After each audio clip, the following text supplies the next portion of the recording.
Hey everyone, welcome back to my channel. आज का हमारा टॉपिक है डिवीजन विद चेकिंग, यानी कि डिवाइड करने के बाद में आपको कैसे पता चलेगा कि आपने डिवाइड बिल्कुल सही किया है या गलत किया है। तो वो भी मैं आपको सिखाऊंगी, लेकिन उससे पहले आपको सीखना है डिवाइड करना। यहाँ पे मैंने 3 डिजिट और 4 डिजिट का डिवाइड लिया है। एक में मैंने 2 की टेबल ली है और एक में मैंने 3 की टेबल ली है। तो यहाँ पे 2 की टेबल का डिवाइड करेंगे हम लोग। पहले मैंने यहाँ पे 2 की टेबल को अच्छे से लिख दिया है ताकि हमें अच्छे से समझ में आ सके। ओके, तो यहाँ पे देखिए ध्यान से, यहाँ पे 2 के अंदर 5 में डिवाइड करना है, लेकिन 2 की टेबल में 5 तो आता ही नहीं है। देखिए कहीं पे भी है क्या? नहीं है ना। तो आपको क्या करना है, इससे छोटी डिजिट लेनी है। तो 5 से छोटी डिजिट यहाँ पे कौन सी हो सकती है? देखिए, तो यहाँ पे ये डिजिट हो सकती है 4। ओके, तो हम लोग 4 लिखेंगे यहाँ पे।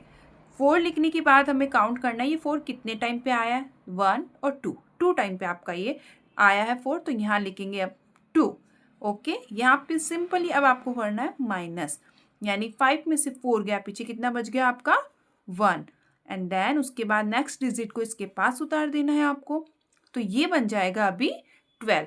तो 2 की टेबल में 12 का डिवाइड करो आप लोग। आता है क्या 2 की टेबल में 12? बिल्कुल आता है। देखिए यहाँ पे 1 2 3 4 5 और 6, यानी 2 6 12। तो 6 आपको यहाँ ऊपर लिखना है और 12 आपको नीचे लिखना है। अभी सिंपली इनको भी माइनस करना है। 12 में से 12 गया, पीछे कितना बचा आपका? कितना बच गया? 0। देन उसके बाद नेक्स्ट डिजिट उतारनी है आपको, यहाँ लगाना है 8। 2 की टेबल में 8 आता है, बिल्कुल आता है। देखो 1 2 3 4, यानी 2 4 8। तो 4 आपको ऊपर की साइड लिखना है और नीचे लिखना है आपको 8। अब 8 में से 8 जाएगा, पीछे कितना बचेगा आपके? 0। सिंपली आपका ये खत्म हो गया है। अब हम स्टार्ट करेंगे ये वाला। आप पहले ये 4 वाला देख लो, उसके लास्ट में एंडिंग में मैं सिखाऊंगी आपको कि चेकिंग कैसे करते हैं, आपका ये डिवाइड सही है या रॉन्ग है। ओके, तो यहाँ पे देखो 3 की टेबल भी मैंने यहाँ पे लिख दी है सिंपली। 3 के अंदर 4 का डिवाइड कैसे जाएगा? देखो यहाँ पे तो 6 आ गया, बड़ी डिजिट है, तो आपको छोटी सिंपली 3 को ही लेना पड़ेगा। तो यहाँ पे आप लिख दीजिए 3। कितने टाइम आया? 1 टाइम आया। तो 1 टाइम लिखने के बाद अब 4 में से 3 गया, पीछे कितना बचा आपके पास में? 1 बच गया। सिंपली अब आप 6 को नीचे उतार दो, तो अब ये कितना बन गया? 16। 3 की टेबल में 16 आते हैं क्या?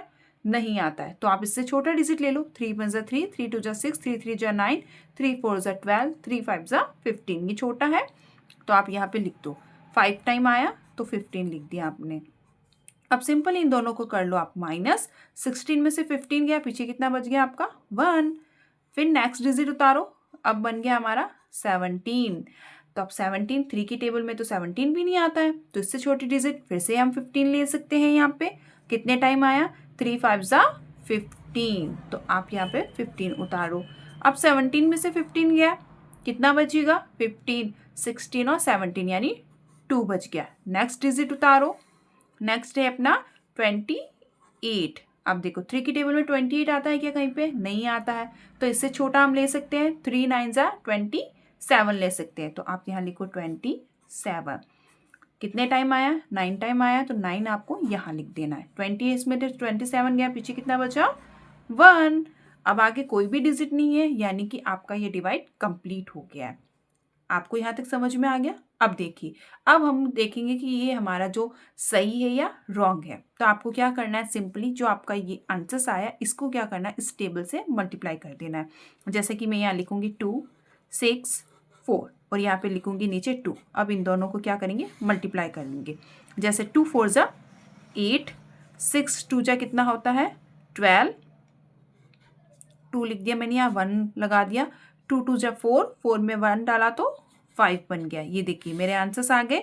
ये देखिए बीच का मैच कर रहा है ना, 5 2 8, यानी अगर ये दोनों ही मैच हो रहे हैं आपके, तो ये डिवाइड आपका क्या जाएगा? बिल्कुल राइट जाएगा। आपको एग्जाम में भी इसी टाइप से चेक करना है कि मेरा डिवाइड बिल्कुल सही है या रॉन्ग है। ओके, इसके बाद में इधर देखिए, इसको भी एक बार मैं करके दिखाती हूँ आपको। 1 5 5 9 और इसको 3 से क्या करना है, आपको मल्टीप्लाई कर देना है। अब हम लोग इसको करेंगे। तो यहाँ पे देखिए 9 3 कितना होता है? 9 3 होता है 27, तो 7 लिखेंगे, 2 को ऊपर लिखेंगे। अब 5 3 कितना होता है? 15। 15 में 2 डालेंगे तो 16 और 17 हो जाएगा, तो 7 यहाँ लिख देंगे और 1 यहाँ लिख देंगे। फिर से 5 3 कितना होता है? 15। तो 15 में 1 डालेंगे तो कितना बन जाएगा 16, 6 यहाँ लिखेंगे, 1 यहाँ ऊपर लिखेंगे, 3 × 3, 3 में 1 डालेंगे तो कितना हो जाएगा 4 हो जाएगा। तो अब हमारे यहाँ पे देखो 4, 6 और 7 और 7 आ रहा है, ठीक है। तो आपको यहाँ कंफ्यूज नहीं होना है, आपका जो नीचे रिमाइंडर बचता है आपको उसको इसके अंदर क्या करना है, प्लस कर देना है सिंपली। तो यहाँ पे 1 को मैं क्या कर दूंगी, प्लस कर दूंगी। तो 7 में 1 डाला तो कितना हो गया 8, 7 का 7, 6 का 6, 4 का 4। तो आप देखिए मैच हो रहा है आंसर्स आपका, 4, 6, 7 और 8 आंसर्स आपका देखिए मैच हो रहा है यहाँ पे, 4, 6, 7 और 8 यहाँ पे ये दोनों ही मैच हो रहे हैं, यानी ये हमारा डिवाइड क्या है, बिल्कुल राइट है। तो इस टाइप से आपको ये सारा क्वेश्चंस करना है। अगर आपको एग्ज़ाम के अंदर इस तरीके से आप करके आते हैं तो आप बिल्कुल श्योर हो जाते हैं कि हमने जो किया है वो बिल्कुल सही किया है या रॉन्ग किया है। सो इस टाइप से आप सारे डिवाइड को अच्छे से चेक कर सकते हैं कि वो राइट है या रॉन्ग है। आई होप आपको बहुत ही अच्छे से समझ में आया होगा। अगर फिर भी कोई डाउट रहता है तो कमेंट बॉक्स में ज़रूर से कमेंट करना।